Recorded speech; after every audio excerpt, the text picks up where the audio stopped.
Good morning, everyone. So let's see, have we got anyone in yet? Let's have a look. Good morning, everyone. Hope you're all well. There's lot of messages in the let's have a look. There's a lot of morning messages on this debate. We'll go through them as well. And the big debate, Kenny, is, and welcome to our guest, of course, Kenny Ken. How are you, mate? I'm very good. It's been like an explosive few days. You know, that's one thing about football. There's always something, talking points in football. When people say, "Oh, there's nothing going on in the game, and nothing going on for the football club," they couldn't be more wrong. We've got that.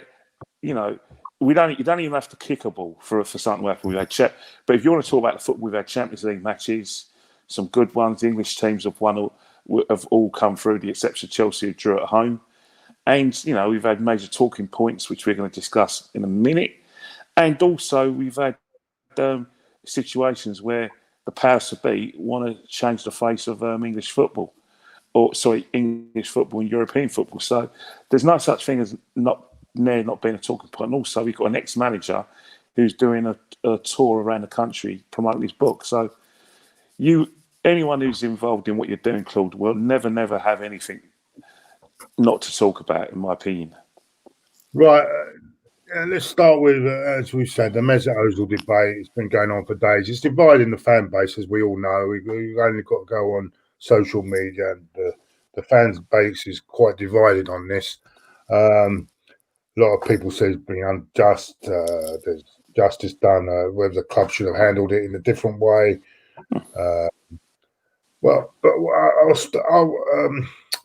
Kenny, how can we start this off? There's a lot of things. There's China being, yes.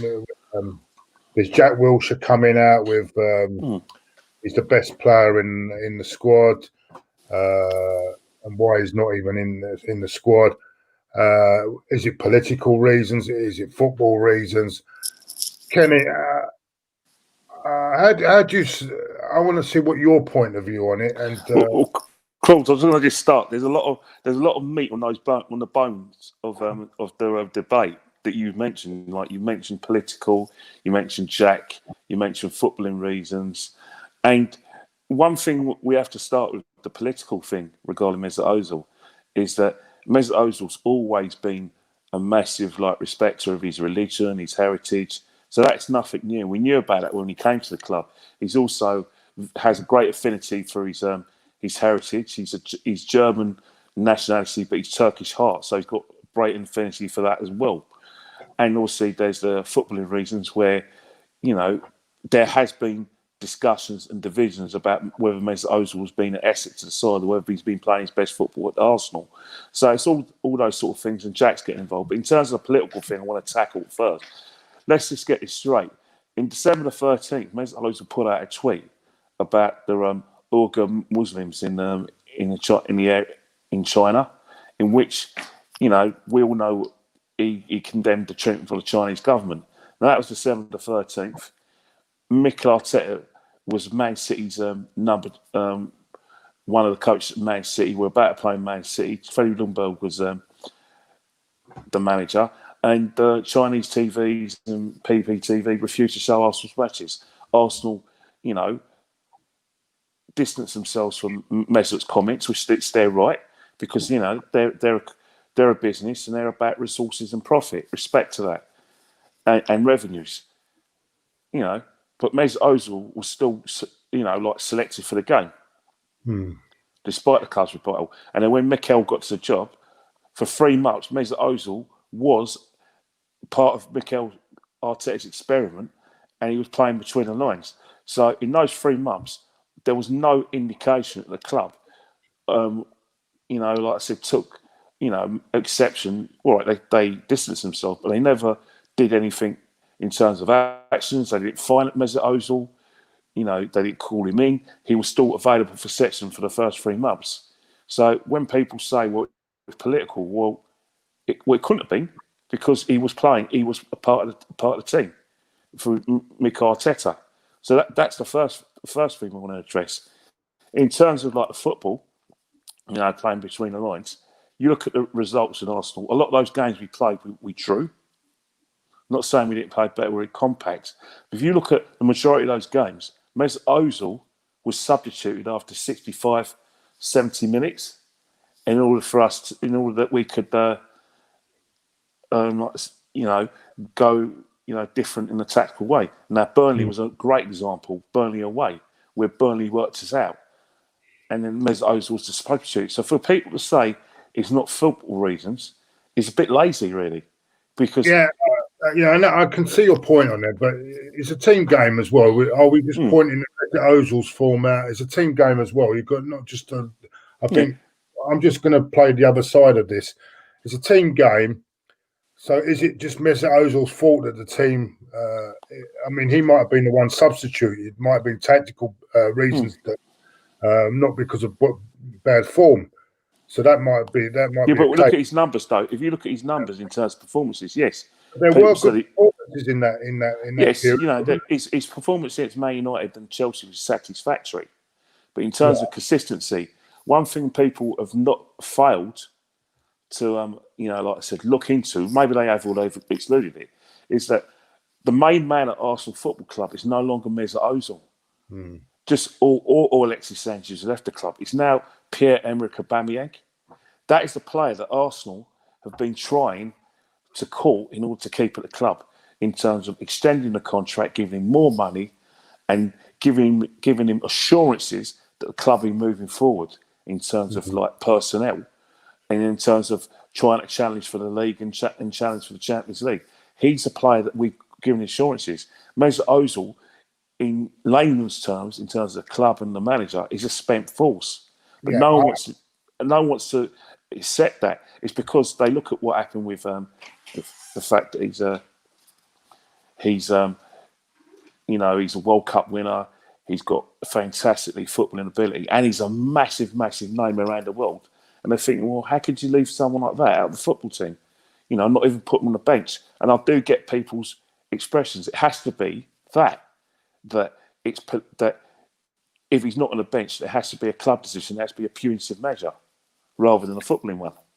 I get that, but then again, there is an argument to say if he's not in the starting 11, he's good. He's good enough to be in. I'm looking at, and by the way, I'm throwing this on the other side of the fence. That he's good enough to be on the bench. Also regarding the China thing, and I don't want to be controversial here. Not at all. What people would say, what a lot of people might say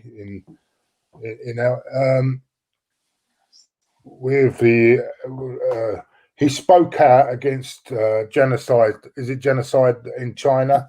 Would you say, is it genocide that's going on in China at the moment? Yes. He spoke up about that, and that seems to be ignored. Whereas, let's get this right. Carry on. They're both, these subjects are both really things that we should be concentrating on. The Black Lives Matter comes into play, where people we make and rightly so. And let me say this, rightly so, we do make a big thing about it. But what I'm trying to say is that is played out, whereas that is ignored. Well, I think the thing with the Black Lives Matter, where people have a problem with, because I understand where you come from. One is ignored, and let me tell you, they're both as bad. They're both really horrific. What's happened in America and what's happened over in China, they're both really bad, and they both should be concentrated on. But one seems to be talked about, and the other one is not talked about. And he's made a point of it. He's made a point of that. And it's as you say, it's they lost things through. I don't know what it was. Was it the streaming or in China? Oh yeah, definitely. But one of the points that I made earlier. Could this be a major factor? I'm saying. All right. Well, in answer to your question, Claude, yeah, the thing is, it's two different things. You know, Arsenal Football Club and all football clubs now, especially the big clubs like the Big Six, are all about resources, revenues, and profit, and in terms of marketability. And you know, the Asian market is a massive market, so you, in that respect, you do have a massive point. But in terms of like the Black Lives Matter, it's a message. You know, it's a message that people see it as a movement. I don't see it as a movement. I see it as a message. And in terms of that message, the other one that is well. yeah, and what happened with the Uyghur Muslims in China, that is a message as well. That is a message as well. But you, as you all know, in all football clubs now, especially big football clubs, it's about the product and about selling a product and what revenue you can bring into the football club. And his stance, you can say, has affected an untapped market. Previously untapped market was the Asian market. So from a commercial thing, yeah. But in terms of like the Black Lives Matter message, that is universally being taken off by every, you know, sports outlet, every TV station, and every commercially as well, because it's a message where people on the surface, and I say on the surface, not because we don't know what's happening in reality, on the surface are being seen to be talking about like having that sort of discussion. So it was always going to be a situation where it wasn't going to affect Arsenal's profitability. So you do have a good point there, and Mesut Ozil does have a point. But one of the things we need to discuss about Mesut Ozil is that it's all about timing. No. My hunch is that Mesut Ozil was told months in advance of the club's decision. He was told that by mikel Arteta, not by the club, because the club don't have to liaise with him, just have to pay him. But mikel Arteta would have said, look, you're not part of my plans. You know, I'm going a different way. I'm going to build my team around Aubameyang. We're going to play a different style of play. We're going to play 4-3-3 on the counter-attack with pace, and you don't fit in my plans.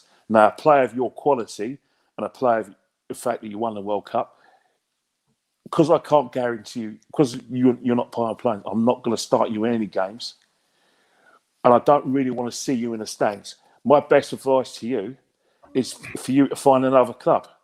Now, he would have been told that in advance. And the reason why I think he's been told it in advance, because since Project Restart, we've been getting subtle messages of him in training, of him high-fiving his manager, of people, people talking about Gonosaurus paying his wages, about why am I being persecuted like this? The Black Lives Matter message is the same as Uyghur Muslim message, but the club are ignoring one, but taking up the baton for the other. All these messages have happened since then. So the guy has had loads of time to make a decision about his footballing career. He hasn't chosen to listen to the club and take on the message that that his time was up. The football club don't want them. He hasn't done that. He's chosen to stay, and he has to face the consequences, which is humiliation, i.e., something they told him it's going to happen in advance, and they've done it. And the only reason why he's reacted to it yesterday is to become official, because remember, he's a contractor to the football club, which means part of his contract is about harming the product, and like the PR of the football club. Now the decisions are made, he can comment on it. People don't want to talk about that. People don't want to address that, and I don't understand that. Why people are going to football reasons? You know what I mean? Yeah, I'm gonna go to another point. I mean, people say about Mesut Ozil, and I know you've been very critical of the way he plays and everything like that. But there are things, and I'm getting, and I hear a lot of things, and this is what I hear in general, that people say that when you're watching a game of football, right, you don't really concentrate. And if anyone tells me they do, totally concentrate. When they're in the middle of a game, they concentrate on one particular player. I think they're lying a bit, really. And what people will say to you is, Kenny, and this is the argument they will say, is that even though he doesn't look as if he's pulling his weight or running, he is in a way, because he's pulling into different positions to make that space to create that chance. You know what I'm saying? So is it a case as well of the players around him when he's making these spaces, when he's doing these things, not getting into the right positions for him to deliver that final ball?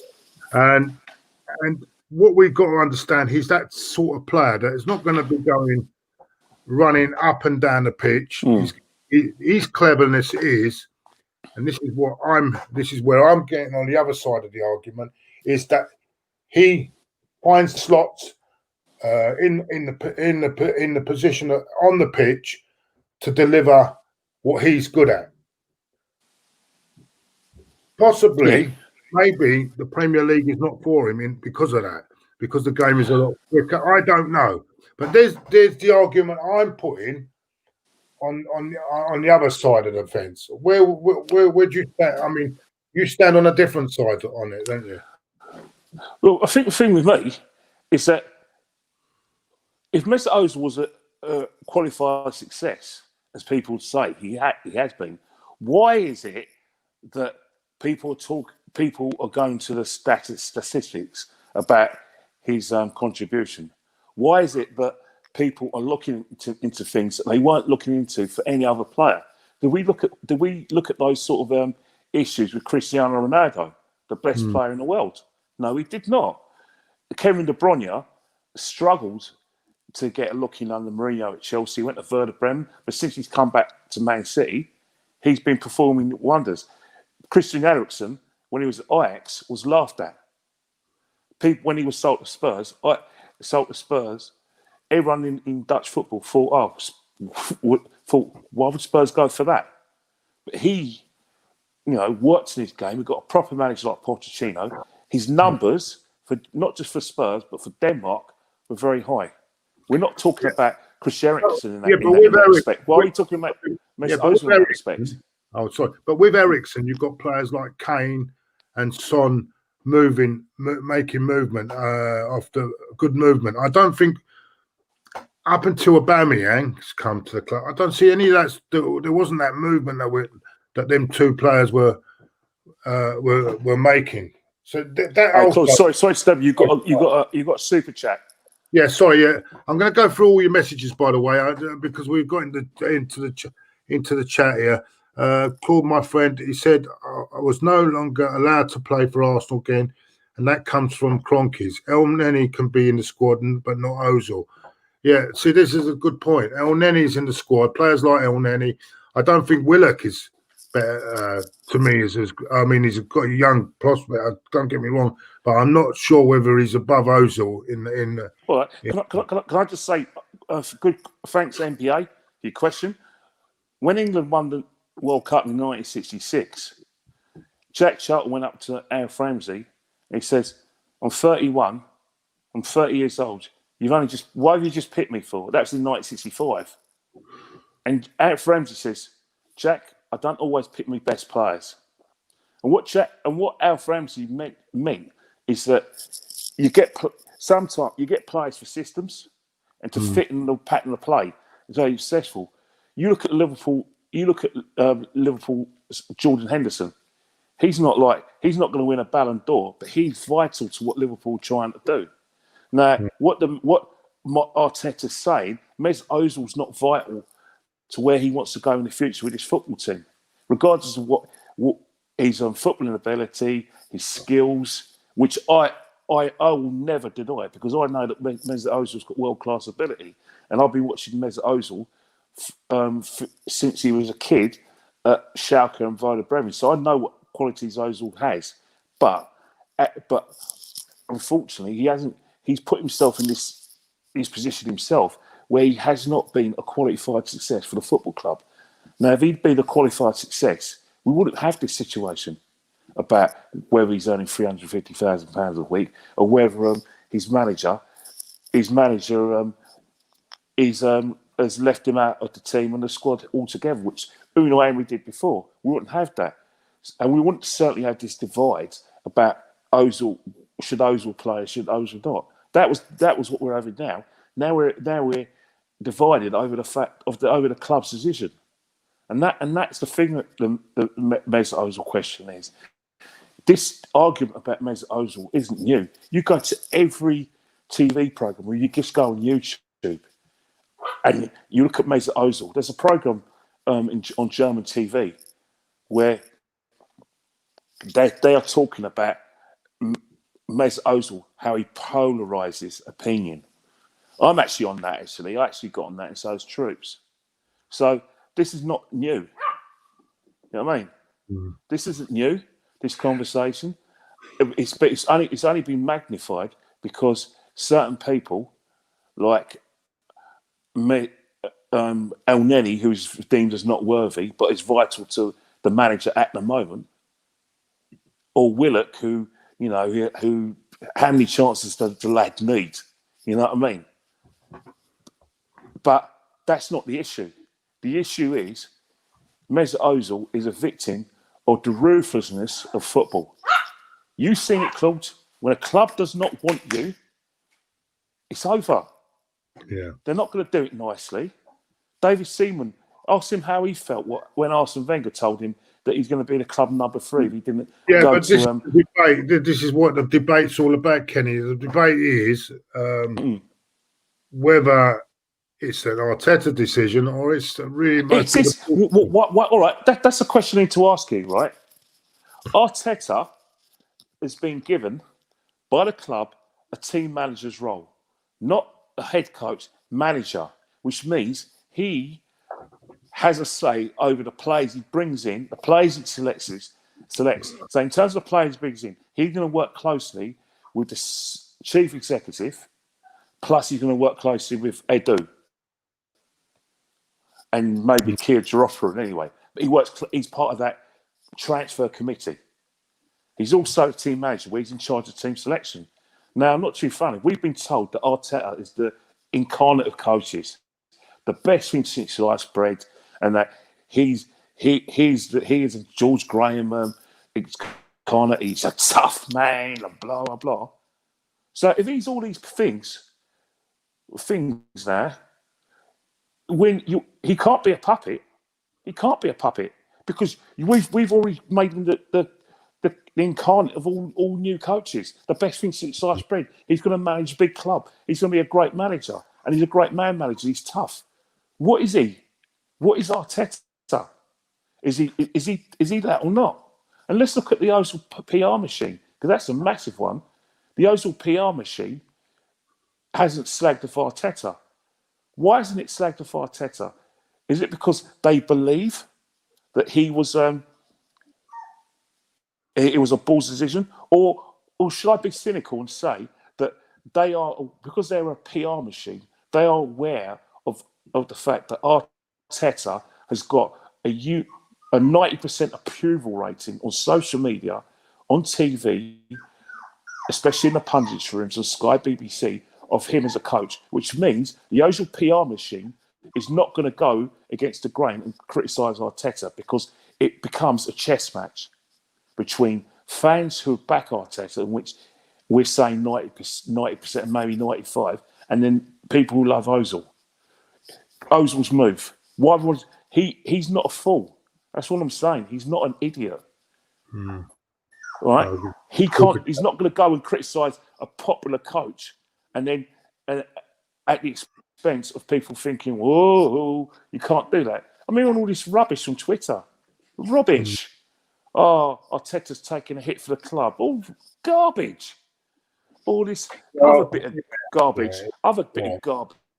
That Arteta's blameless in this. What do you mean he's blameless in this? He's made his decision. He's left. He hasn't just not selected him in a squad. He's told him to get lost. He probably thinks he's a cloud around his dressing room. He's basically look at his press conference. Not once has he said It was a ball decision. He's saying it was me. I didn't want him in the team. I didn't want him. I failed and couldn't get him into the team. Right, let's go. Before I go into this super chat, before I will dress in a minute. One of of course, as you know, a lot of the fans honour Mr. Arsene Wenger, 22 years at Arsenal, has come out, and of course, a lot of fans adore the man and for what he's done for the football. Mate.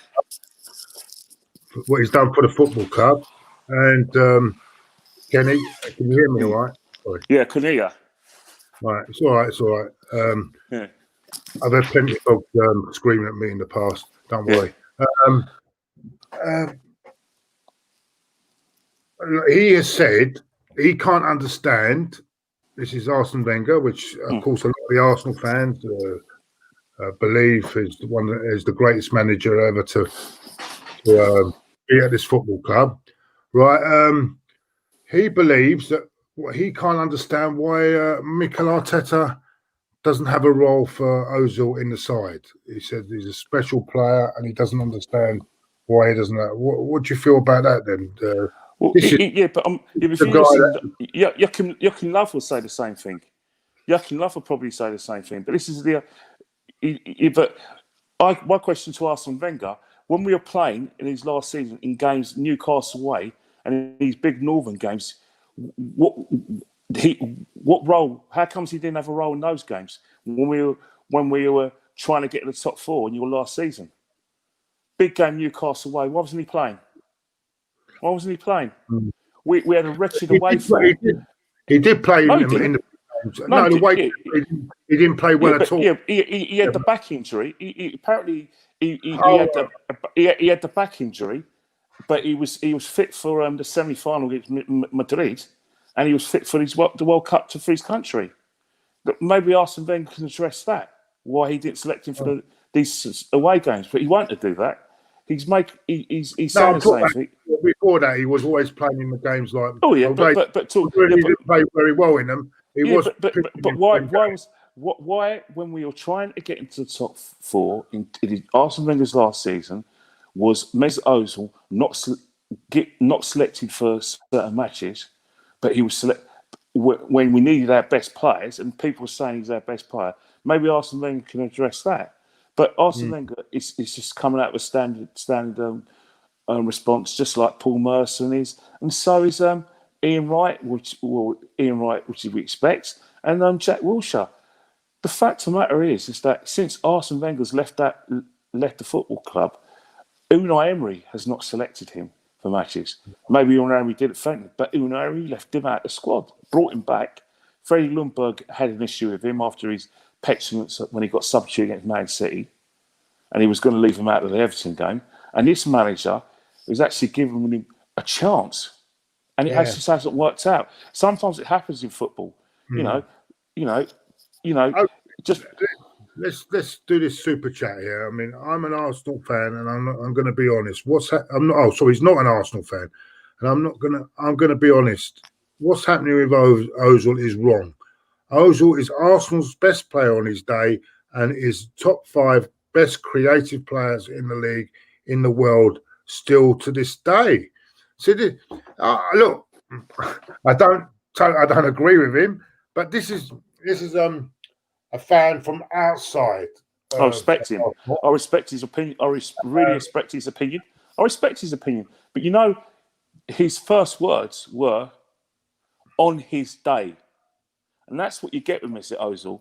Those beautiful words on his day. Yeah, that's true. And that's the thing.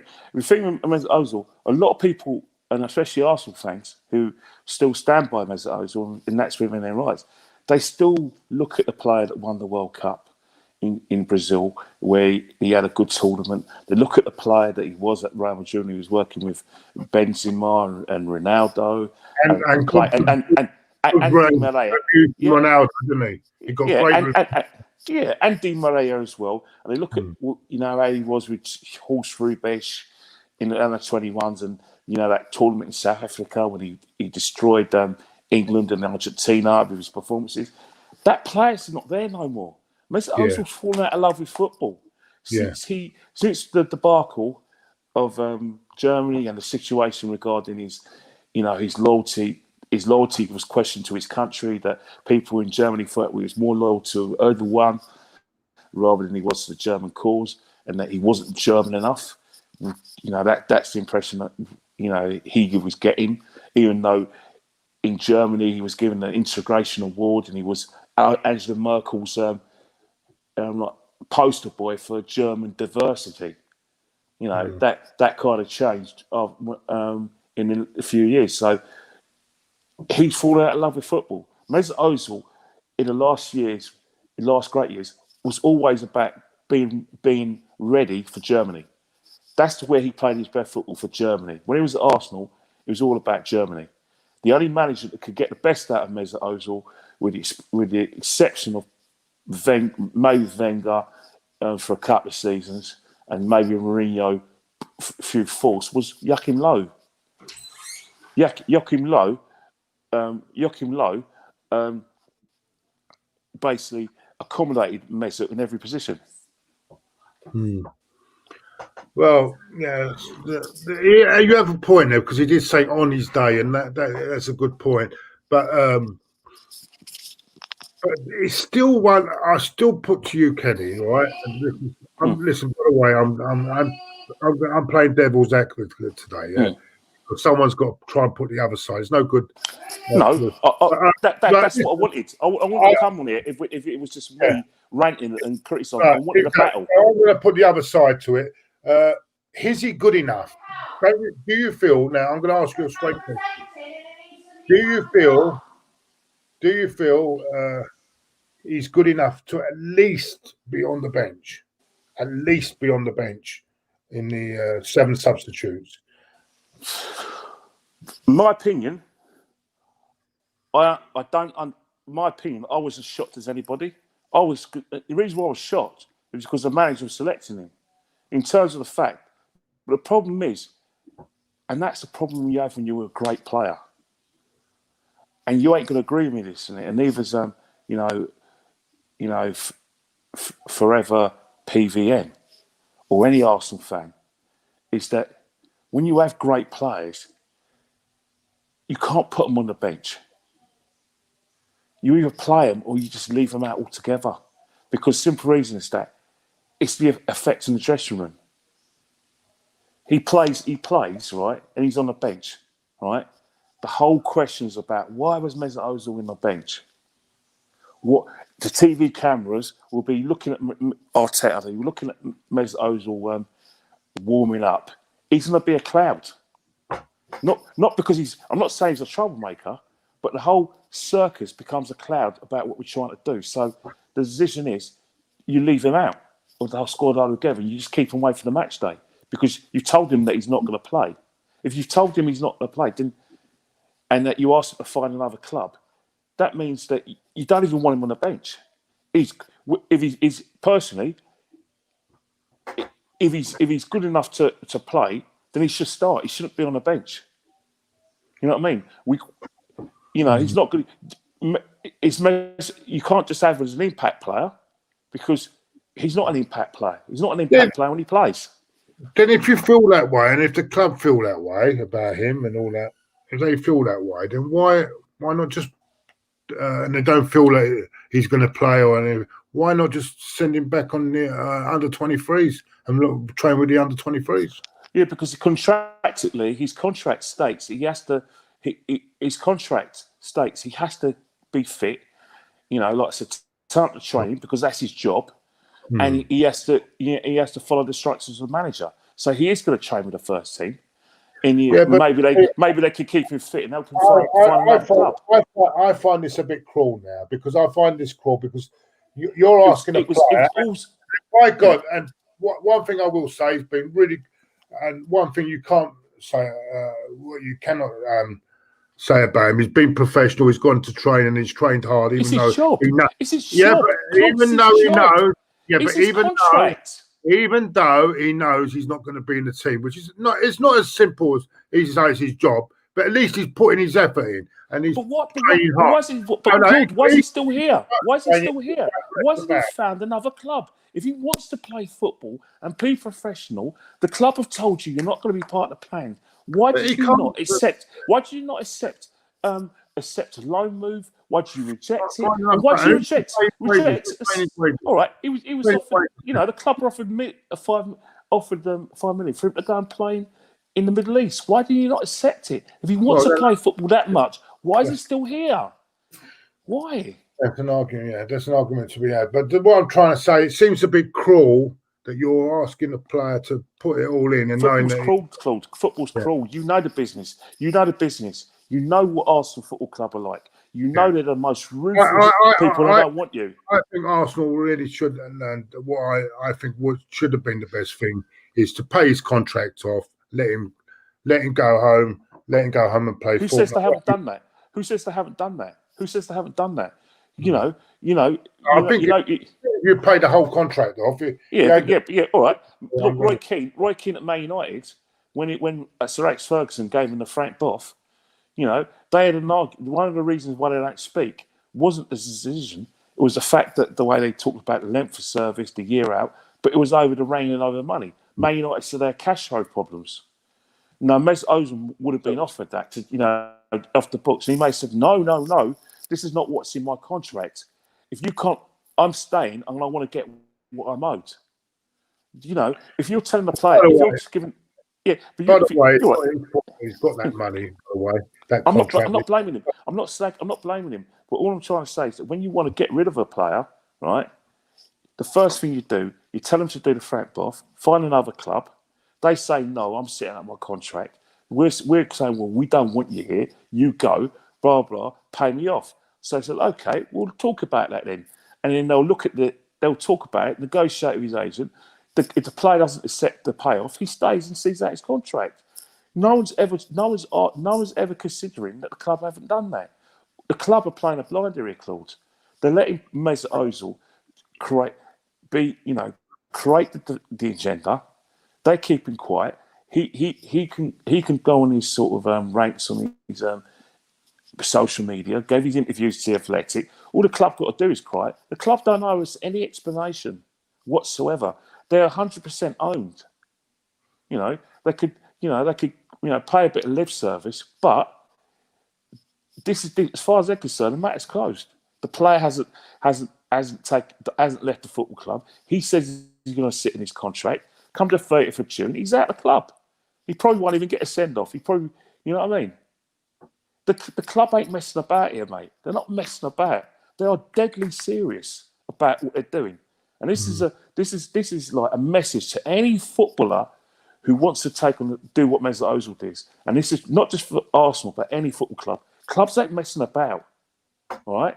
They weren't messing about when they in 1960, when West Bromwich Albion sent Ray Barlow, who gave them 14 years service, a letter to say services were no longer required. A letter. That was 60 years ago. 2020. You're going to see a lot of this now. They're not messing about. And trust me, you ask any Arsenal player, right, who played under Arsene Wenger, who won league titles with Arsene Wenger, you ask them how their time at the club ended. I bet they're not going to be happy. Why do you think a lot of Arsenal players stay away from the club, can't bear to be near the club? A lot of it is because of the way the club treated them. Why do you think Arsene Wenger's been... Oh, sorry, I'm going in a rant. I'm sorry, you showed, but I just want to say one thing. Sorry. One thing I want to say, because why do you think, right? All right. Why do you think Arsene Wenger stayed away from the club? Do you think he was treated well by this club? I bet he's got a story to tell about how his last days ended. Well, yeah, we'll never know, but I think he's kept quiet, hasn't he? But I think he did hint that he wasn't very happy the way he left the club. Ozil leaving was inevitable. Frees up the wage bill. Yeah, that's Randy White. Thank you for that, Randy. Also, let's have a look at this. Wait a minute. Is there another chat here? It's time to go. Much from New Zealand. Yeah, you don't have to tell me that. The realist FC. Morning, lads. Hope you're well. Good to see you, Claude. Sorry if I missed this chat earlier. You two can I don't know about legend. I mean, we're just football fans. Hey, Claude, Claude, after the 3 months you've had, mate, you take all the compliments, mate. You take the compliments. Accept the compliments. You know what I mean? It's all part of life, mate. It's all part of life. Let's have Debbie. What's this to say? Is the game on TV? Yeah. Oh, let's. 5:55. Debbie, 5:55. BT Sport. No, the game on Sunday is box office. Yeah. You have to pay for that. Have you paid for it, Claude? No, not yet, but I will have to pay for it. I have to suffer in it. Sorry, Debs. I know you're watching this, but Debs, they got me, man. I had no choice. They got. Fortunately, TV got me where they want me. They know I'm a sure thing. Yeah. So I think we've run this really quite strongly, this debate today. So what's the solution going forward in January? Now we know he's now. What do we do now? Do we try now and say, look, pay the rest of his contract up? And I think the club need to do that. I think the club have to find a way to get him out of the club. Yeah, let's get this out. Not going because I don't think it can, because they're probably players. There are probably players that are siding with him, and that's not good for the morale of the team either. That's the problem. When you think, and that's a great point, Claude. For every Jack Wilshere, Gary Lineker, and there could be you don't want a situation where the players are thinking like that, are thinking like Gary Lineker, or thinking like Jackie Wilshere, or thinking like Arsene Wenger. You can't have that. He's got to go. He's got to go. Find him. If he has any dignity and he still loves the football club, then he has to find another club. You know what? It's quite sad to see this. Can I just leave you this? Because I know you're in a bit you're in a rush. I can leave you this. No, I'm not in a rush. I want to go over tonight's game before we go. Yeah, before we leave the Ozil thing, can I just leave you guys in the chat with this, right? Mesut Ozil loves London so much, right? You do know that he is free to go wherever he wants. And if he wants to stay in the Premiership, there's 2 London clubs which have got grounds which have got 60,000 capacities. Now, one of those clubs is has a manager that he's already played for. I'm just throwing it out there. He is loyal to Arsenal because he is contracted to Arsenal, but he doesn't have to be loyal to Arsenal from the 1st of July. Just remember that, Arsenal fans. Remember that. I'm going to say something. I actually believe he may retire at the end of the season. I do really think that's his decision. That's his decision. But if he loves football so much and he loves London so much, there's 2 London clubs with big capacities that he can easily play for. Anyway, but let's move on to tonight's game, Kenny. I think there'll be a few changes. I don't know whether I think they've all travelled, so maybe he's taking it quite seriously, this competition at the early stages, because I don't know too much about this team, Austria Vienna, but it shouldn't be too difficult. But with the game coming up on Sunday, I think he may have to do a little bit of rotating. What would your 11 be tonight? Would you just mix and change it a bit? I'd like to see Smith Rowe in a game tonight. I would like to see Smith. I think this is the sort of game I think you could put Smith Rowe in. I just want to see this because to me, is if he's bulked up a bit, he looks really. That's what he needed to do, and from what I've seen of him in the past, before, I think he could be the real deal. He could come through like Saka did last year. So I'd like to give him a run in this Europa League. I don't know about you. I think the thing is just that the most important thing about this game, obviously, is winning it. But I think it's all about getting Partey fit and match fit. Oh, we need to see it. Yeah, and I think that's going to be like a priority for it. He was asked yesterday in his press conference, is he going to play a Rumours ahead of and he said, he smiled with a little twinkle in his eye. He said, "I do not discuss team selections beforehand." So we don't know what he's going to do. We have to assume that he's going to still go with that back five, the very negative back five. And you have to assume that Maitland-Niles is definitely going to be playing. You have to assume Saka's going to be playing. You have to assume that Partey is definitely going to start and that Xhaka will be there as a senior man. And will he say Partey for Sunday, though? No, I don't see why he shouldn't do. Why he should. We need to get him fit and match fit. The only way he's going to be able to learn how we play is by playing football matches. I think he should play. Ceballos is injured, by the way, as well, and he won't be there. And who else is injured? Someone else is. So he's not in the squad. Don't you think that means Elneny will play then, isn't it? or Smith Rowe might play. But we know Saka's going to play. I wonder whether he'll play Aubameyang tonight. Will he play Aubameyang? Because I think he needs to play him just to get him to start scoring again.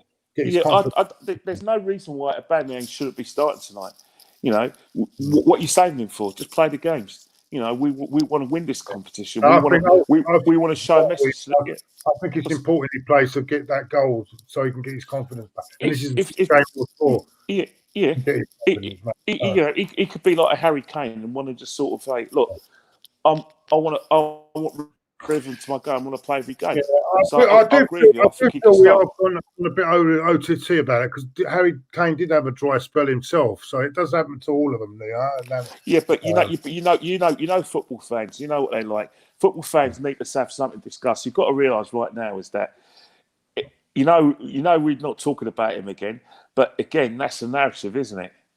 You know, the narrative. People who are behind Mesut are saying, "Well, you guys haven't criticised Aubameyang. He signed a new contract and he's only scored one goal since his new contract's been signed. And you're giving Aubameyang a free pass, but you're not giving Mesut a free pass." So I get that is the sort of conjecture we are hearing. If the new goalkeeper, will run out tonight as well. I think he should, but I don't think he will. Back four, I think my back four, I think will be tonight. I think Bellerin will be rested. I think we'll have Maitland-Niles there. I think you might play a back four tonight. You don't think so? Yeah, Austria, Vienna, Europa League. You might try. But it's I don't know. Regardless, I think what's happening. He's so cautious. He's worried about his midfield, isn't he? You know, if Ceballos ain't playing, Vienna. I'm not lost. Rapid Vienna, so I could say. Yeah, I know. Yeah, but you never know in Europe, do you? If you underestimate the opposition, you can get a bloody nose. They're allowed fans in tonight, aren't they? They're allowed fans in tonight. Yeah, even Austria are allowing fans in. They're even more ahead of us. Claude, you know what's going on in this country, mate. You know the government deep down, the scientists want us to go into tier 5 lockdown. I think Mustafi will play tonight because he's fit again. I can see that happening. Yeah. I think it'll be Mustafi, Luiz, and I think I'll do the same with Tierney if he's going to play that. Or he might. He might even play Kolasinac there. You know. Could do, but I think Tierney. I think Maitland-Niles is playing. Whatever happens, Maitland-Niles is either going to play right wing back or left wing back. I think the two will be Partey and Xhaka in the middle. I think what he'll do. I got this feeling that Smith Rowe will play tonight. So I think he'll play. I think Aubameyang will play. Pepe. Because Pepe's struggling for that's the other one that's injured. You're right. Pepe will play because Willian's injured as well. So Pepe's struggling for form as well. So Pepe will play. Well. And I honestly believe Smith Rowe will play, and I think Saka will play as well. I think it'll be interesting to see what team he play. I'd like to see this keeper, see how he can. This is a sort of game because they won't have much to do, will they? He won't have much to do, so maybe. We don't know that, Claude. We don't know that. We don't. That's the thing about that, right? The only we don't. We're playing the dog and duck tonight. It's a dog and duck. Dog and duck league. Can I ask you one question, right? Are Arsenal fans in a position to start thinking that every game's winnable? Are we really in that position to do that after our decline? It's a dog and duck league, mate. Come on, it's a dog and duck group, really. Come on, now you got. You haven't answered my question, have you? Go on, say again. Go on, mate. Go on. What was you saying? I asked all the position to say that every game we play is winnable after our decline in the last 10 years. No, maybe not. There's a super chat here. Thank you very much for that. He says, hit the like button for these two elegant legends. I don't know about elegant, but I'm taking it, mate. I'm taking that compliment. Thank you very much. Maybe Kelly. Thank you. You're a legend as well. And the thing is that it's football's the most beautiful game in the world, even when there's no football matches, because there's so much to talk about. Everything's happening. We don't need a transfer window. It's just that, you know what? You know what? I've never seen a time where been in an era, or maybe been in a year, where there is so much happening. You know what I mean? It's like people were saying that, we're taking advantage of the lockdown and, coronavirus hitting clubs. There's one for you, Kenny. There's a chat. 7 months, mate. It's taking about 7 months. But I've always had the beard. But this is I haven't shaved or cut my hair for 7 months. You should have put some colour in on the grey boots. I don't know. You mean like Graham Gooch? Graham Gooch. You mean what's that? Who's that Gratian? Is that You could have put some dye on the. You mean like Paolo Maldini? Paolo Maldini's another one, isn't it? He and his dad. I mean, God bless his soul. Do you think he dyed his hair then? Maldini. Of course he did. Maldini is Cesare Maldini, the late great Cesare Maldini, dyed his hair. You know he did, mate. And I think Paolo does as well. You were saying the late? He's not. He didn't die, did he? Is Cesare still alive? Cesare Maldini. I'm sure he's still alive. All I know is that he's got great hair dye. There's I'm a Gooner Terry in the chat. Anyway, there we go. I think we've covered it most. Terry? I think we've covered it all. I think, Kenny. Thank you, everyone in the chat. I think, as I said, Kenny's put a really good argument about Ozil. No way am I leaving that beard, mate. You don't know.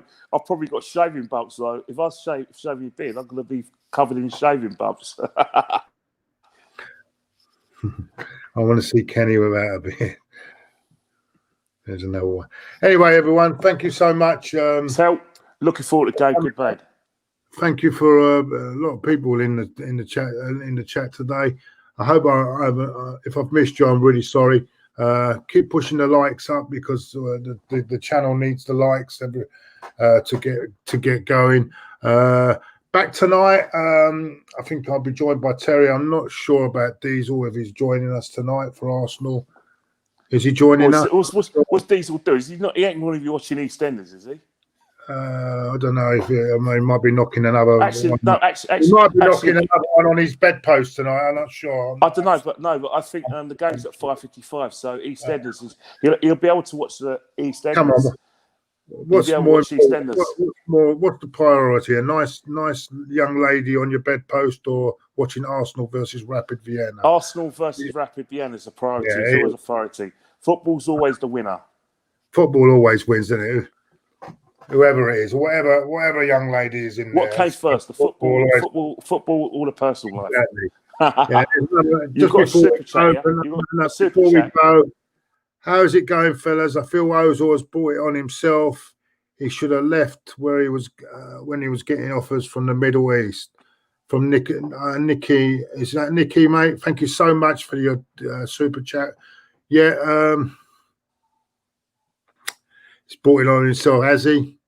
He's just a player. Well, he has, but he has though, Claude, because the thing is that when the club couldn't have been more couldn't have given him more hints. The club have basically told him time's over. He's decided to stay, and he's decided to go into battle with the club. There's only one winner here. The club's always is one. He hasn't even won any wars. He hasn't won anything. All he's done is sat his contract. All he's done is inconvenience the club. But that's it. Anyway, Kenny, I'm going to put an end to this now. Thank you, everyone in the chat. Thank you all in the chat. As I said, back tonight. Well, actually, late afternoon. It'll be we're back at 5:30 tonight for the Rapid Vienna game. I think it's going to be. I think it's going to be a nice stroll in the park for the Gunners today. I hope so. Hope so. I'm going to go 3-0 tonight. 3-0. Same here. And hey, watching Arsenal stressful nowadays. Back in business. Yeah, there we go. Hey, Claude, can I ask you before I go? Can I ask you one question? Do you think we might be watch some exciting football? I mean, we're so boring to watch at the moment. We've got to be more open tonight. We surely we can't. The thing is, I've always wanted to play to Rapid Vienna. Sure. Yeah, I don't know, Claude. I need to be careful what I wish for. I want it to be more compact and boring, and now I don't like it. Yeah, but things I'm not having football. I don't like it. Not Rapid Vienna. One more question from you got. Oh, it's come where? Are we going to be in the European League? Where's this European thing? Where is it? I can't see it. Where? Oh, this one. Is it this one? Yeah, it's basically Burger. No. Burgaff. I don't think it's going to happen for a simple reason because there's too many clubs against it. I don't think it's going to happen. There'll be a lot of legal. Why won't it happen? And even Man United have even come out and said it's not happening. So I think it's just someone trying to stir. Listen, I think what's happening is people are putting one-on-one together because there's a lot of clubs are losing money. They're putting one-on-one together and getting free. I do believe that it can't damage. It would damage football altogether. It would. Do they care though? Do they care? Do they care though? We're not going the Yanks way here. We're not going the Yanks way. We want. Claude, can I ask you a question? Claude, three things: profit, revenues, and resources. Yeah. Oh, then you won't be seeing me go to games anymore, mate. I'll be gone. I'll be gone, mate. Claude, the only time you're not going football is when you're in your box, mate. I'll be doing a diesel. No, Claude, you'll be in a cemetery before you give up football. You'll be in Finchley Cemetery. No. I'll be going. Obviously, I'll be doing. I won't have no interest in football anymore if this happens. Not a chance. Not a chance. Don't believe that for 1 minute. I'm concentrating on other things. Sorry, mate. I'm not having it. What other things? Oh, different things. Different sporting events that Diesel participates in. Like what? I make Diesel. He'll tell you there's different sporting events. What, free? Is it free? Yeah. Well, no, you have to pay. You have to pay for these ones as well, mate. What? A candlelit dinner or something? One way or the other, you have to pay for that, mate. You ain't going to get that free. Nothing comes free in life, mate. Not even that. Anyway, take care, everyone. Enjoy the rest of the day. Be back later on. Thank you, Kenny. Thank you for coming on. I really appreciate that. Are you possibly on for tomorrow, or is that a bit too much? No, tomorrow's fine. Tomorrow's great. Be back tomorrow with Kenny Ken. You heard it first. We'll talk about the game tonight. The game against the pub team, the Crown and Anchor. Will we score 3? I don't know. How many are we going to get tonight? Come on, you Gunners. Take care, everyone. Take care.